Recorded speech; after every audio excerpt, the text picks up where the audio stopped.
Today we're going to explore Bandon, Oregon. If you're thinking about moving to Bandon and not too familiar with the area, this video is going to be perfect for you. I'm going to take you for a little walk around the town, go for a little drive, and then I'll take you up in the air and give you some drone footage so you can really get a feel for the area. Let's go.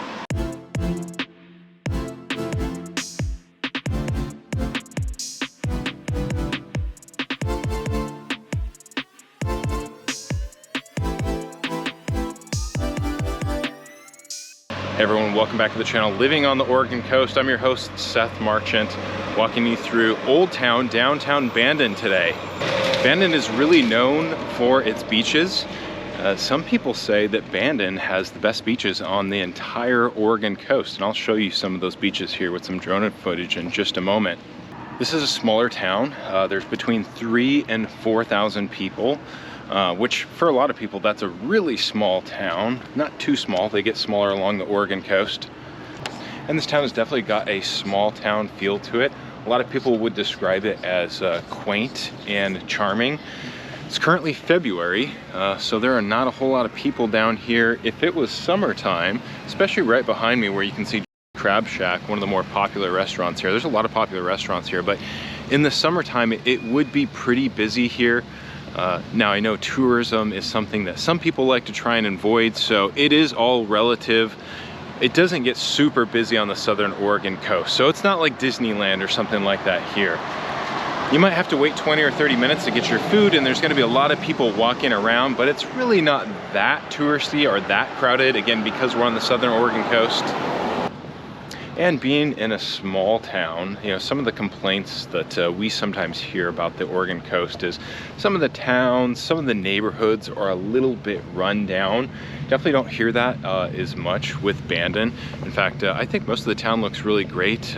One kind of key feature of the town is there's quite a bit of art around the town. Actually, what they do is people have taken, or the artists that have created these things, take the trash that's washed up on shore from the ocean and create these art pieces that you can find all around town. And you might not like really be into art, but the reason why I mention that is because probably one of you know, a handful of little kind of details that you're going to find in Bandon that make the town feel a little bit more vibrant, make it feel like there's a little bit of a stronger sense of community, again, as opposed to some of the other towns along the Oregon coast that we sometimes hear people saying that they feel like are a little bit run down. So the town itself is quite charming. It is small though. It's maybe just 4 or 5 blocks from the time I started shooting this video here a few minutes ago. I'm probably actually towards the end of town. I started actually at the back end, and I'm working my way towards that famous sign that everybody sees entering Old Town. So if you're thinking about moving here, what is the housing like? Well, my name is Seth Marchant. I'm a licensed broker in the state of Oregon. I've helped a lot of people buy homes and relocate to Oregon, including on the Oregon coast from Astoria to Brookings. So I am very familiar with the real estate market. Inventory here is pretty limited, especially for the southern Oregon coast. You can find a lot more inventory just north of us in Coos Bay, which is about 30 minutes. You can find a lot more inventory down in Brookings, which is closer to maybe like an hour and a half south of us. Average real estate prices are somewhere in the neighborhood of like the mid 400,000s, might be closer to 5s.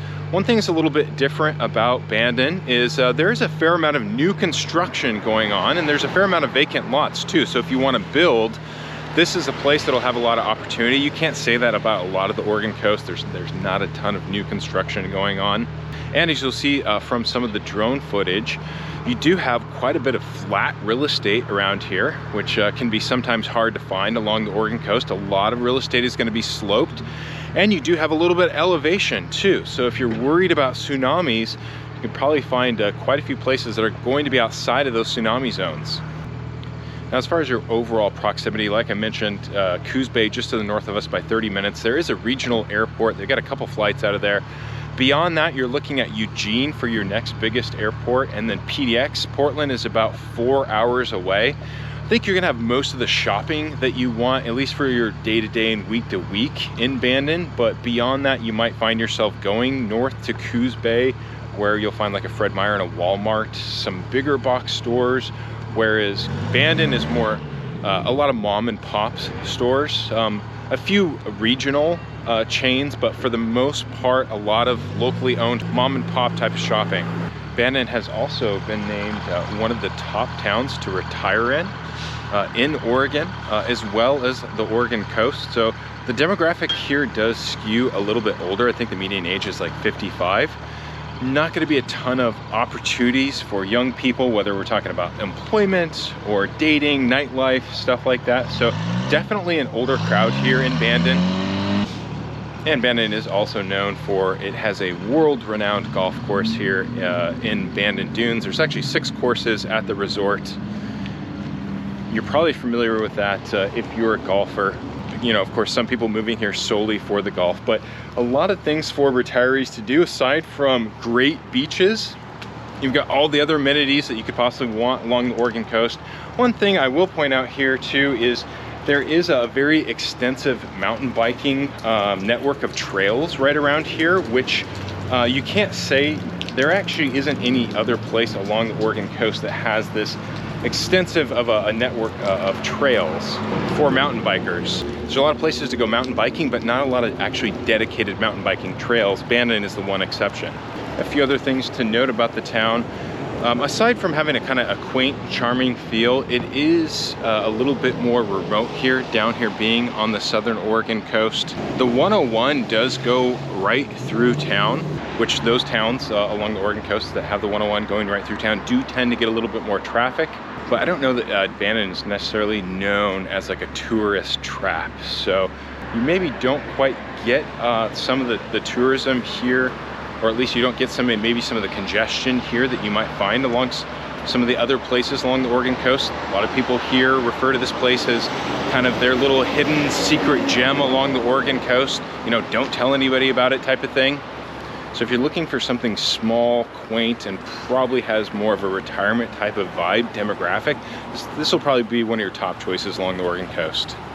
And for all of you retirees, one important thing, hospital. Your closest major hospital is going to be north in Coos Bay. It's about 30 minutes north of here. So for most people, they want to stay within 30 minutes of a major hospital. So this should keep you right in the range for most people. And we've walked about most of the town at this point. Like I said, it's just about 5 or 6 blocks, a couple blocks wide. Again, my name is Seth Marchant, licensed broker in the state of Oregon. If you have questions about moving anywhere along the Oregon coast, I invite you to call, text, email. You can hit that QR code if you're watching from TV. That'll take you to our website. And you can find all of our contact information in the description below of this YouTube video. No matter how you get in touch with us, we've got your back when it comes to moving to the Oregon coast. Now let's go for a drive. Let's head up into the air and let me show you a little bit more of the city.